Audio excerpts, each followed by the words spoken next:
नमस्कार, बहुत स्वागत है आपका। आप देख रहे हैं रिपब्लिक भारत और मैं हूं आपके साथ मृदुल शर्मा। जागते रहो में सबसे पहले बात करेंगे देश के आम बजट की। कल मोदी सरकार देश का बजट पेश करेगी। वित्त मंत्री निर्मला सीतारमण इस बजट को पेश करेंगी और यह देश को कितनी रफ्तार देगा यह संसद में सामने हो जाएगा। लेकिन सबसे बड़ा सवाल यही है कि नौकरी पेशा लोगों को उम्मीद है तो युवाओं को भी इस बजट से काफी उम्मीद है, लेकिन कोरोना काल में क्या देश को यह बजट रफ्तार देगा, इस रिपोर्ट में समझाते हैं।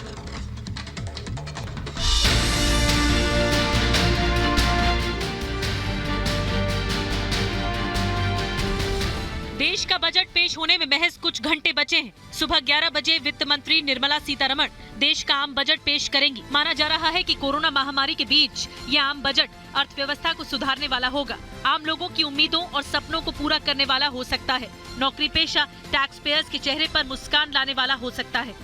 चाह रहे हैं कि सर्विस क्लास को बजट टैक्स के ऊपर थोड़ी सी बेनिफिट मिले, जिससे जिस तरीके से महंगाई बढ़ रही है तो जितने भी सर्विस क्लास हैं उनको थोड़ा सा बेनिफिट मिल सके। महंगाई को कंट्रोल करने के लिए अगर कुछ बजट में होगा तो हमें ज़्यादा खुशी होगी। आम बजट पर पूरे देश की नजर होती है, कॉर्पोरेट के साथ आम जनता की नजर होती है। आम जनता, नौकरी पेशा लोगों को हमेशा बजट से आयकर यानी इनकम टैक्स में छूट की उम्मीद रहती है, थोड़ी राहत की उम्मीद रहती है। इस बार भी कई उम्मीदें हैं। काफ़ी उम्मीद है कि ये जो बजट होगा ये एक मिडिल क्लास के लिए होना चाहिए और इसमें हमें ये देखना चाहिए कि हमारी मिडिल क्लास जो है, हम जो टैक्स और जो रिटर्न्स फाइल करते हैं वो कुछ हमारे को राहत मिली जाए इसमें। और हम ये चाहते हैं कि इसमें हमारी कंट्री का भी डेवलपमेंट होना चाहिए साथ ही साथ, और जो ऑल ओवर जितने भी हमारी पॉपुलेशन है, जो इंडिया के जितने भी लोग काम करने वाले हैं, या बिजनेसमैन हैं या कोई भी हैं, उनका भी फ़ायदा हो, हमारा भी फ़ायदा हो, हमारी भी उन्नति हो और देश की भी उन्नति हो।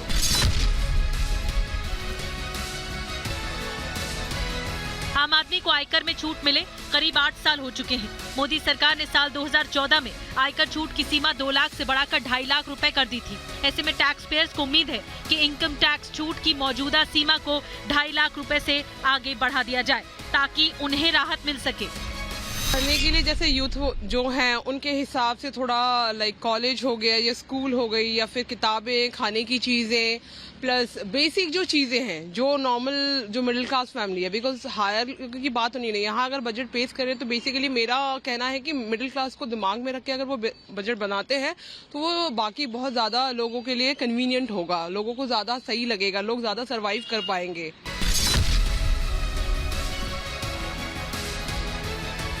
सबसे ज्यादा जोर आयकर कानून की धारा 80C के तहत छूट की लिमिट बढ़ाने पर रह सकता है। इसकी मौजूदा लिमिट 1.5 लाख है। 8 साल पहले इसे बढ़ाकर 1 लाख से 1.5 लाख किया गया था। 80C के तहत EPF, PPF, इंश्योरेंस जैसे ज्यादातर टैक्स सेविंग प्लान आ जाते हैं। कई साल से डिमांड है कि इसे कम से कम 3 लाख किया जाए। इससे जनता और सरकार दोनों को फायदा होगा। पेयर्स को जो स्पेशली जो सर्विस क्लास है उनको रिबेट मिलनी चाहिए, राइट। अब जैसे कोविड के चलते मेडिकल इंश्योरेंस है और मेडिकल एक्सपेंसेस भी लोगों के बहुत ज़्यादा हुए हैं, तो मेडिकल जो क्लेम है जो बीच में बंद कर दिया गया था, 15,000 रुपये का था, हो सकता है कि उसको रीस्टार्ट कर सकते हैं, करेक्ट, और उसका अमाउंट भी बढ़ा सकते हैं। ऐसे कुछ करके और भी हम रिबेट प्रोवाइड कर सकते हैं टैक्स पेयर्स को। बजट 2022 में कोरोना महामारी के चलते मंदी की मार झेल रहे रियल एस्टेट और कंस्ट्रक्शन सेक्टर को राहत दी जा सकती है। होम लोन पर मिलने वाली अतिरिक्त टैक्स छूट का दायरा बढ़ाया जा सकता है, ऐसी उम्मीद है।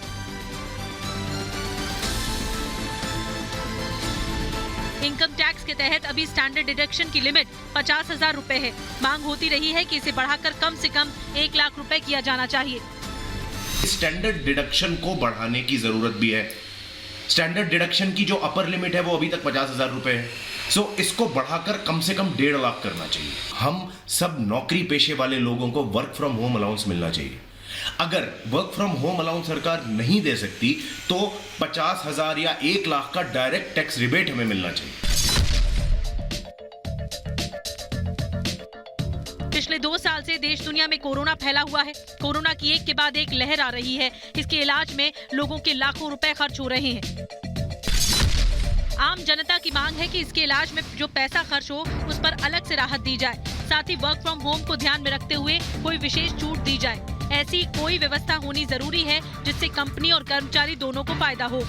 कुछ दवाइयाँ हैं जो मतलब कि बहुत ज़्यादा महंगी होती हैं एंड एसेंशियल होती हैं कुछ हेल्थ इश्यूज़ के लिए, तो उस हिसाब से जिनकी फाइनेंशियल कंडीशन अच्छी नहीं होती है तो उनका थोड़ा मुश्किल हो जाता है लेना। तो उस हिसाब से बजट क्रिएट करना चाहिए कि वो मतलब कि जिसकी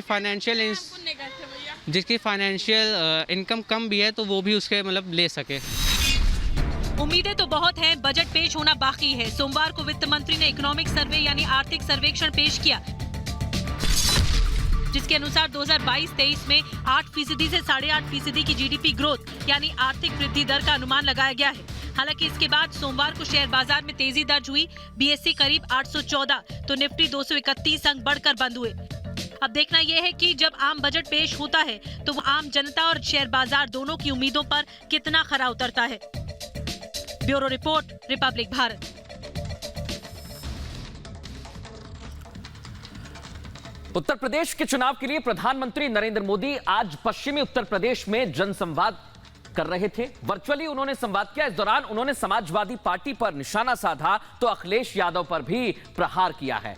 प्रधानमंत्री नरेंद्र मोदी ने अखिलेश यादव के सपने पर भी तंज कसा और बताया कि दंगों और दबंगों के जरिए निशाना साधते हुए कि ये नकली समाजवादी है।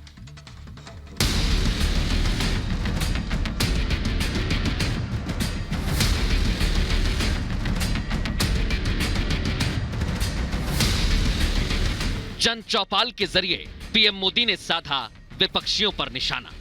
मुख्य रूप से उनके निशाने पर थी समाजवादी पार्टी और उसके अध्यक्ष अखिलेश यादव। पीएम मोदी ने यूपी के सीएम योगी आदित्यनाथ के काम की जमकर तारीफ की, तो वहीं इस दौरान पीएम मोदी ने अखिलेश के सपने पर भी तंज कसा और कहा कि सपने तो उन्हें आते हैं जो सोता रहता है, वहीं योगी जी जागने वाले नेता हैं और संकल्प लेने वाले नेता हैं।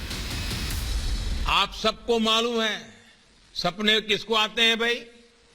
जो सोता रहता है ना उसको सपने आते हैं। जो जागता है वो संकल्प लेता है। योगी जी जागने वाले, जागते रखने वाले और इसलिए संकल्प करने वाले नेता है। दरअसल कुछ दिन पहले एक सवाल के जवाब में अखिलेश यादव ने कहा था कि भगवान श्री कृष्ण उनके सपने में आए थे और कहा कि यूपी में उनकी ही सरकार बनेगी। देखिए, भारतीय जनता पार्टी बुनियादी मुद्दों पे बहस नहीं करना चाहती है। जो आंकड़े बताते हैं, जो स्टैटिस्टिक्स बताती है, वो ये बताती है कि उत्तर प्रदेश की कानून व्यवस्था पहले से ज़्यादा ध्वस्त हुई है। अच्छी खासी डायल 100 व्यवस्था थी, इन्होंने उसको बर्बाद कर दिया। जो पुलिस को लगातार समाजवादी सरकार में सुविधा और बदलाव शुरू हुआ था वो इन सरकार ने खत्म कर दिया। और स्टैटिस्टिक्स अगर देखें हम, सबसे ज़्यादा असुरक्षित महिलाएं और बेटियां कहीं हैं तो वो उत्तर प्रदेश में है। सबसे ज़्यादा अन्याय अगर कहीं हो रहा है तो उत्तर प्रदेश में है। सबसे ज़्यादा जातिवाद के आधार पर फैसले कहीं हो रहे हैं तो वो उत्तर प्रदेश है। और जो अच्छी योजनाएं चल भी रही थी उनको ठप अगर किसी ने किया तो वो भारतीय जनता पार्टी की सरकार है। अखिलेश के इसी बयान पर पीएम मोदी ने जन चौपाल में तंज कसा। संबोधन में पीएम ने कहा कि बीजेपी ही है जिसके पास विकास का स्पष्ट विजन है, साफ सुथरी और ईमानदार नेतृत्व वाली छवि है। वहीं दूसरी ओर अहंकार से भरे, समाज को तोड़ने वाले, किसी भी कीमत पर सत्ता पाने का सपना देख रहे नकली समाजवादी हैं। एक तरफ भाजपा है जिसके पास विकास का स्पष्ट विजन है, साफ सुथरा, ईमानदार और असरदार नेतृत्व है। वहीं दूसरी तरफ अहंकार से भरे, समाज को तोड़ने वाले, किसी भी कीमत पर सत्ता पाने का सपना देख रहे हैं। और ये है कौन? नकली समाजवादी। पीएम मोदी ने जन चौपाल कार्यक्रम के तहत पश्चिमी उत्तर प्रदेश की शामली, मुजफ्फरनगर, बागपत, सहारनपुर और गौतम बुद्ध नगर के मतदाताओं को संबोधित किया। संबोधन के बाद हमने इस इलाके के लोगों से बात भी की। तो आपके डबल इंजन की सरकार बनने से प्रदेश का विकास होगा? भाजपा की सरकार बन रही है, सबका साथ सबके विकास के ऊपर। कि जो योगी जी ने और मोदी जी ने कर दिया वो कोई सरकार नहीं कर सकती, ना आज तक किया है ना आगे करेगी। आदरणीय मोदी जी अवसर को चुनौती मानकर हमेशा आगे की राह पर आगे बढ़े हैं। पीएम मोदी की इस वर्चुअल रैली को जन चौपाल का नाम दिया गया था। पश्चिमी यूपी के 5 जिलों को प्रधानमंत्री ने संबोधित किया है। इसके जरिए लोगों को बताने की कोशिश की गई कि योगी सरकार कैसे विकास के लिए काम कर रही है। Bureau report, Republic Bharat. और अब बात करेंगे हिंद महासागर में लगने वाले जमावड़े की, जहां पर 46 देशों की नौसेनाएं युद्ध अभ्यास के लिए पहुंचने वाली है। लेकिन बड़ी बात यह है कि ना इसमें पाकिस्तान को न्योता भेजा गया और ना ही चीन को।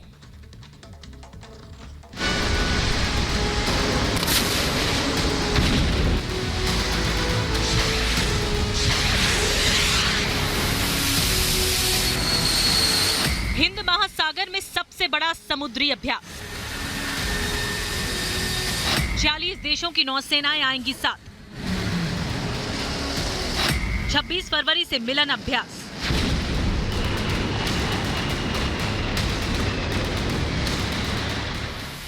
भारत हिंद महासागर में दुनिया भर की नौसेनाओं को साथ लेकर सबसे बड़ा आयोजन करने जा रहा है।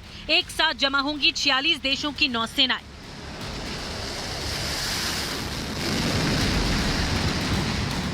समुद्री ताकतों का ये जमावड़ा नौसैन्य अभ्यास मिलन के तहत होगा। मिलन अभ्यास पिछले 2 दशकों से हर 2 साल में आयोजित हो रहा है।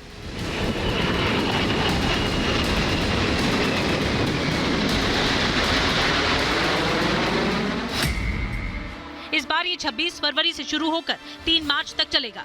विशाखापट्टनम तट के पास होने वाले इस आयोजन में इस बार 5 महाद्वीपों की 46 नौसेनाओं को बुलाया गया है। इसमें भारत की नौसेना होगी। अमेरिका, रूस, ईरान, इजराइल आएंगे। ब्रिटेन, फ्रांस, जापान भी इसमें शामिल होंगे। ऑस्ट्रेलिया, न्यूजीलैंड, फिजी की नौसेनाएं भी पहुंचेंगी। सबसे बड़ी बात, इस बार भारत के निमंत्रण पर एक दूसरे के विरोधी देश भी आ रही हैं, जैसे कि अमेरिका और रूस। तो वहीं ईरान और इजराइल की नौसेनाएं भी साथ अभ्यास करने पहुंचेंगी। लेकिन सबसे बड़ी बात ये कि इसमें चीन और पाकिस्तान को नहीं बुलाया गया है। भारत हिंद महासागर में दुनिया भर की नौसेनाओं को साथ लाकर अब तक का सबसे बड़ा युद्धाभ्यास करने जा रहा है।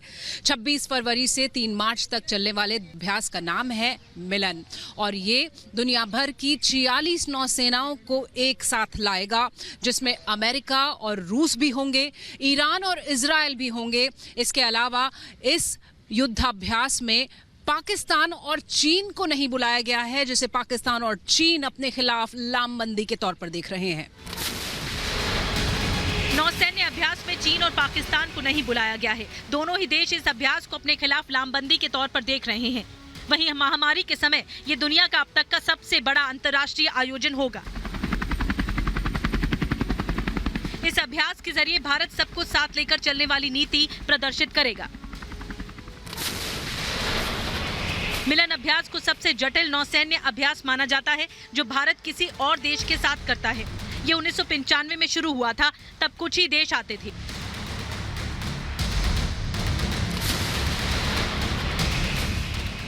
2020 में यह अभ्यास होना था और इसके लिए 41 देशों को आमंत्रित किया गया था। उनमें से 30 ने पुष्टि की थी, लेकिन दुनिया भर में कोरोना महामारी के प्रकोप के कारण अभ्यास को रद्द कर दिया गया था। इस बार पूरे 46 देशों की नौसेनाएं पहुंचने वाली हैं। Bureau report, Republic Bharat. और अब बात करेंगे रूस और यूक्रेन के बीच जंग के बढ़ते खतरे की। अगर यह जंग शुरू होती है तो अमेरिका के साथ साथ कई देश इसमें उतर सकते हैं। खबर तो यह मिल रही है कि अमेरिका की सेना पहुंच गई है यूक्रेन और वहां पर ट्रेनिंग दे रही है यूक्रेन के सैनिकों को। और इधर रूस ने भी अपनी सीमा पर ब्लड पहुंचाना शुरू कर दिया है ताकि घायलों को मदद मिल सके।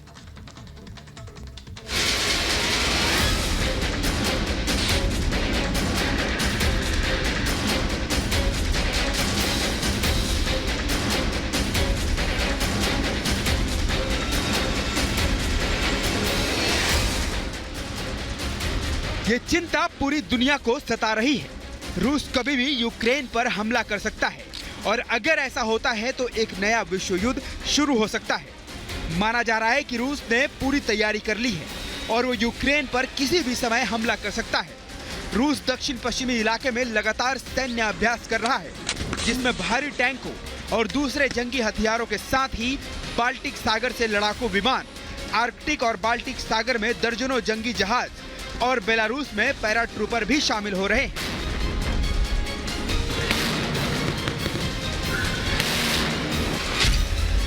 रूस ने शुरू की ब्लड सप्लाई। अमेरिका का कहना है कि रूस ने यूक्रेन की सीमा पर ब्लड सप्लाई भी शुरू कर दी है। बताया जा रहा है कि रूस ने यह कदम इसलिए उठाया है ताकि जंग में घायल हुए अपने सैनिकों को जरूरत होने पर तुरंत खून मुहैया कराया जा सके। अमेरिका का कहना है कि रूस ने सीमा पर सैनिकों के साथ बड़ी संख्या में मेडिकल इक्विपमेंट की व्यवस्था भी की है, यानी हर तरह से पूरी तैयारी कर रहा है रूस।